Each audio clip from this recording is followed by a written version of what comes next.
今天要来开箱的是我从亚马逊上直接买进来的B6军。B6军是属于一个轻便型，可以在露营的时候所用的一个像烽火台或是简易的烤肉网这样子。好，那这个东西呢，我是直接从亚马逊，因为它台湾没有代理商。那亚马逊目前的规矩大概是弄进来大概是7000块日币上下，那汇率可以自己去查。那目前这个亚马逊，因为它有税金的问题，但是你在7000块购买的时候，单一品项它不需要有任何的税金。好，我们现在就来开箱。我原本以为我需要用到刀子来开箱，没想到它这里有设计。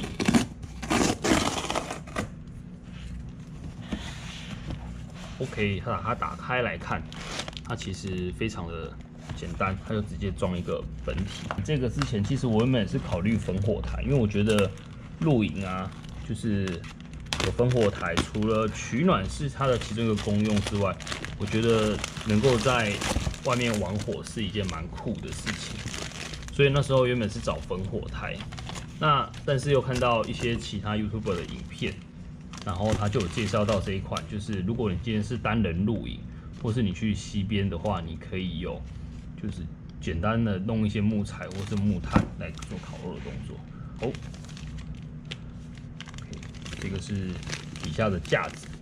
就是叫他们称作为黑皮铁板。这个架子蛮重的，它大概就460克。如果你今天是一个人去，就是你必须走一段路，而不是在一个交通非常方便的地方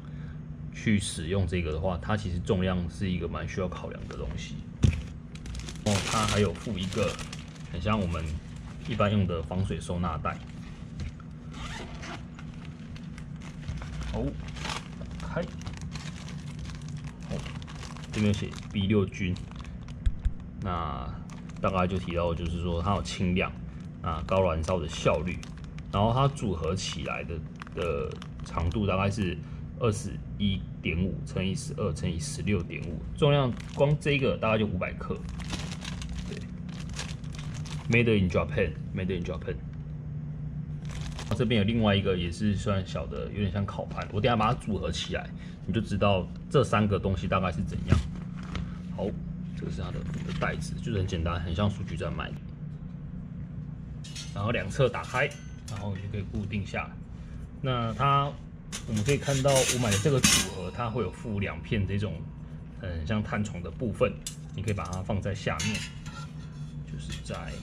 这个地方。这个如果你是碳床的话，就变成说，你今天如果是用木炭在上面的话，那木炭燃烧成灰烬之后，它会自己往下掉，它就不会堆积在上面，影响木炭的燃烧的效率。好，前后它有附2块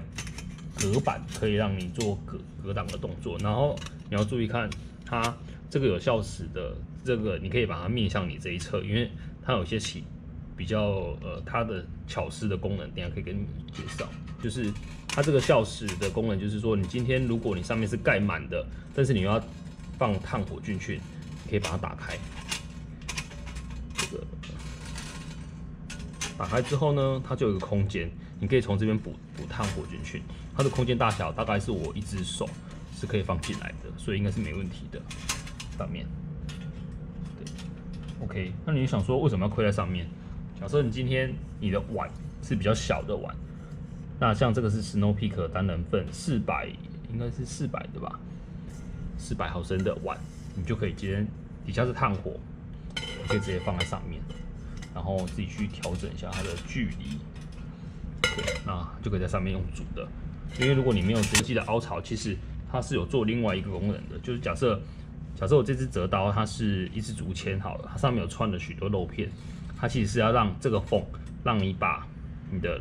竹筷子或是竹签可以架在上面，直接做烧烤的动作。你盖上了这一个铁盘，你在烤肉的时候，其实以1人份来讲，你慢慢烤，慢慢吃，慢慢享受当下的景色，其实是非常刚好的。2片的侧面大片的重叠在一起，然后2片底下的炭床，把它根据中间有个小缝，可以把它叠在一起，稍微整理一下，调整一下，它其实是可以调整一下。好，那就可以上下两片就盖起来，非常的平稳，完全是不会有任何凸起的，就把它盖起来了。好，盖起来之后呢，就可以跟它的原本的探床做结合，这样就是一整组，然后收进袋子里。